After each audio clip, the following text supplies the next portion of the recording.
Hello friends, welcome back to my channel. మంచి జోవార్ దోశ ఎట్లా చేయాలో చూసుకుందామండి. ముందుగా 1 కప్ ఆఫ్ మినపప్పు తీసుకుంటున్నాను. 1 కప్‌కి 2 కప్స్ ఆఫ్ జొన్నలు తీసుకుందామండి.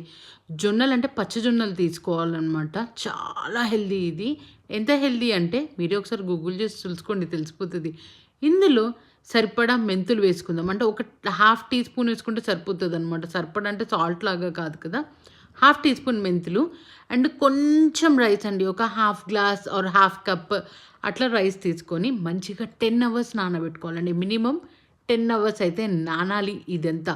అప్పుడే మనకి మిల్లెట్స్ ఇది మన వంటికి పడుతుంది. 10 అవర్స్ నానిపోయింది. మంచిగా పిండి రుబ్బేసేసుకొని దోసలు వేసుకోవడమే. నిజంగా చాలా హెల్తీ ఆప్షన్ అండి. సేమ్ బ్యాటర్ తోటి మనం ఇడ్లీ గూడా చేసుకోవచ్చు, ఉతప్పం గూడా చేసుకోవచ్చు. అసలు ఎంత బాగా ఫర్మెంట్ అయిందంటే పొద్దున హ్యాపీనెస్ ఏంటో తెలుసా? దోస పిండి, ఇడ్లీ పిండి ఫర్మెంట్ అవ్వడం. మీరేమంటారు? కామెంట్ సెక్షన్‌లో కామెంట్ చేసి చెప్పండి.